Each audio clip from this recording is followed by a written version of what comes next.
Angel Reese is a champion in the unrivaled that virtually no one watched. People immediately took to social media and Twitter and started posting, look at what Angel Reese has accomplished. Angel Reese is under fire once again, and this time, Jason Whitlock is leading the charge.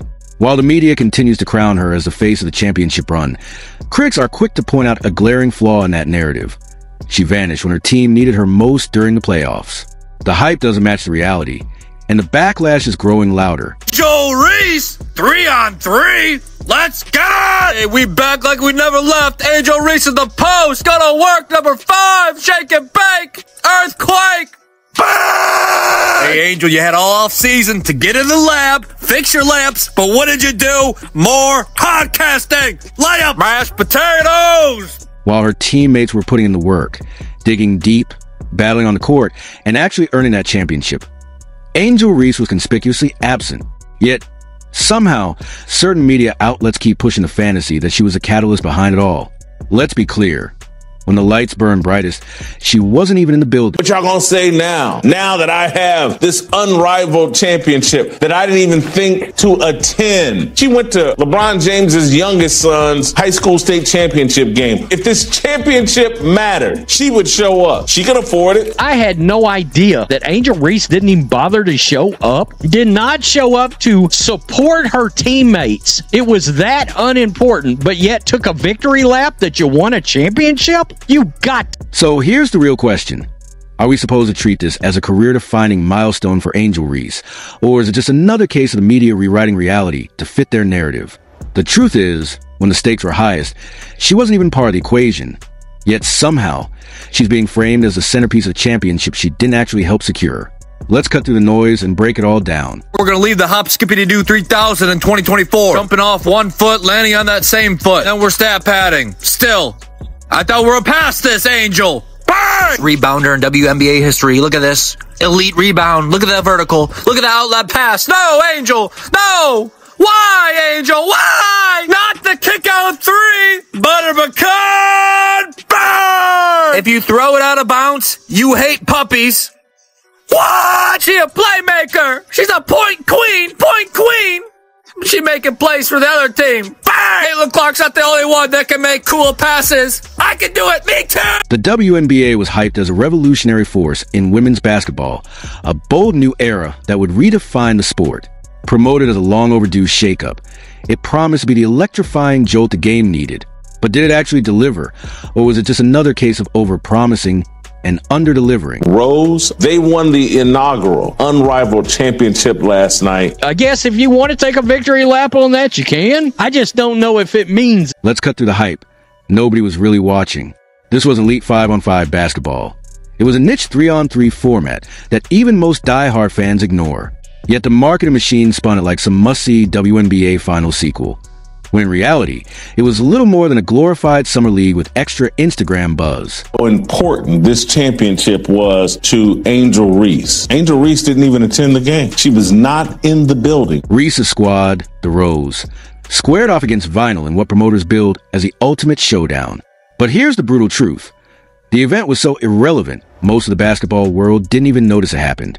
While real leagues pull in millions of eyeballs, this one barely registered a blip. No matter how hard ESPN tried to force-feed it to the public as must-see TV. When your championship has less buzz than a preseason scrimmage, maybe it's time to rethink the hype machine. That was more important than being at the location, being with her teammates. Why is it just women's basketball where we see athletes acting? Here's the uncomfortable truth. The only reason this league is trending boils down to one name, Angel Reese. And that's the real scandal. She goes to the playoffs' most critical games, including the championship, yet still FaceTimed into celebration like some conquering hero. While her teammates left everything on the court, Reese was busy curating her brand elsewhere, the ultimate metaphor for a player who's mastered viral moments over actual basketball. The numbers don't lie. She's built an empire on hype, not hardware, turning absent performances into main character energy. That's not stardom, that's smoke and mirrors. Her team achieved this remarkable accomplishment. Angel Reese was so thrilled, she FaceTimed in press conference and celebration. That's how big this unrivaled championship. Here's the brutal reality. If Angel Reese genuinely viewed this as a career-defining moment, she would have shown up literally. Picture Caitlin Clark, no showing a title game and still demanding accolades. Imagine Aya Wilson or Brianna Stewart pulling this stunt. It's unthinkable because elite competitors don't treat championships like optional appearances. Yet Reese somehow convinced herself that FaceTiming into the trophy celebration was equivalent to actual contribution. That's not just audacious. It's a damning indictment of priorities. Real legends are forged on the court, not on group calls. ESPN covered this championship. Chelsea Gray scored 30-some-odd points last night in the championship game. This championship that Angel Reese has added to her trophy case that she didn't even play in the last. The moment critics dared question Angel Reese's absentee championship, her social media army mobilized like a digital defense squad, flooding timelines with triumphant hashtags and aggressively equating this 3-on-3 exhibition with her LSU title and WNBA accolades. Let's be crystal clear. Throwing a Summer League trophy in the same ring as NCAA and professional achievements isn't just delusional, it's downright disrespectful to actual competitive sports. The mental gymnastics to pretend all accomplishments are equal will win gold in the Hype Olympics. But in reality, this championship deserves an asterisk the size of Reese's endorsement deals. Oh, it's Angel Reese! Left alone! Bang! My money, and I want it now! Quarter 3 ball! Butter pecan! Burn! Y'all gonna disrespect me and not guard me? Well, hand down, man down. Burn! McDonald's handing out brand deals for this kind of bag work. I'll take a lot less! Help a brother out! Bang! Really only need 3,997 more threes to catch Steph. Let's cut the nonsense. This is hype in its purest, most artificial form. If this championship carried any real weight, Reese wouldn't have treated the final stretch like an optional workout, skipping not just one, but the last 2 games, including the actual title match. Let that sink in. Real champions don't phone it in literally via FaceTime. When trophies are on the line, they suit up and leave it all on the court. But here's the uncomfortable truth. The media isn't just covering Angel Reese. They're actively constructing her as women's basketball's next icon, reality be damned. And this hollow achievement, it's not a milestone, it's a mirage, all flash and zero substance. When the highlights are just press clippings and not actual plays, you're not building a legacy, you're running a PR campaign. So much of this championship that I don't want to diminish the greatness of this championship by attending the game and rooting on my teammates. So I'll FaceTime in. No one wanted a 3-on-3 full court women's basketball league, and no one paid attention to this. Let's put together a social media campaign and let's pretend like Angel Reese just accomplished something. The media has once again gone out of its way to elevate Angel Reese, and the unrivaled league championship is just the latest example. Despite the league itself struggling to make a major impact in the sports world, ESPN and other outlets treated the story like a WNBA finals moment.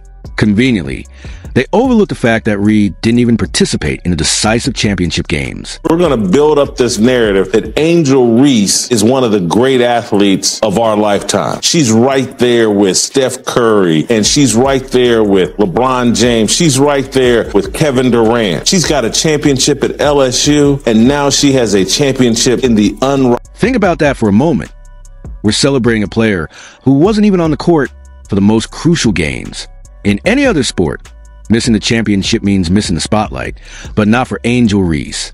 Somehow, she's the exception. It's almost as if the usual rules of competition don't apply when you have the right media machine behind you. And let's be real, this wasn't some star-studded tournament packed with the WNBA's elite. It was a brand new 3-on-3 format that lacked true star power. No Caitlin Clark, no Aya Wilson, no Kelsey Plum. Even Sabrina Ionescu, who was initially linked to the event, backed out early. That alone tells you everything you need to know. The real stars didn't even bother. Rush to social media and pretend that you care more about the unrivaled league than Angel. And yet, somehow, Angel Reese finds herself at the center of one of the most awkward championship moments in recent memory. She missed the last 2 games, never touched the ball, never set foot on the court, yet carried herself as if she had just pulled off the basketball equivalent of winning the Super Bowl. It's baffling and, frankly, a little embarrassing. Tell me why I love her odds. Look at her defenders. They moonwalk backwards. She's always going to be open. If only the IRS left me alone like Angel's defenders leave her alone. Tax evasion! Her new nickname is 7-Eleven because she's open 24/7, baby. Burn! Shout out to my Detroit Pistons, Cade Cunningham. This is for you! So here's the real question. Should this be recognized as a legitimate championship? Or is it just another case of the media bending over backward to keep the Reese hype train rolling? Spoiler alert, it's the latter. This isn't just about optics. It's about the reality of what actually happened. And the truth is, Angel Reese wasn't a key player in the so-called victory. She was a spectator, not a star. Of course, Twitter didn't get the memo. Her diehard fans wasted no time adding this title to her resume, stacking alongside her LSU glory days as if it were a Hall of Fame-worthy achievement. But let's be real, a true competitor would have been on the court, battling alongside her teammates, not celebrating through a phone screen. If Caitlin Clark had done the same, the media would be questioning why she wasn't there. But for Reese, different rules apply. This isn't about tearing her down. It's about setting the record straight. You don't get to claim a championship you didn't earn. If you want to call yourself a champion, you better be on the court when it matters, not on FaceTime. Understand how the WNBA won't have enough money to pay her. I mean, max contract. We're talking about Curry land. We're talking about LeBron. I mean, she brings all the eyeballs. She's so skilled. She does everything perfectly. I mean, she can dunk too. Look at that. Bang! Netflix, listen to me. If the WNBA won't pay her, you better. Comedy special, man. She's hilarious. Who else can do the hop, skippity, drop, step, bang better than her? Bang! Bang!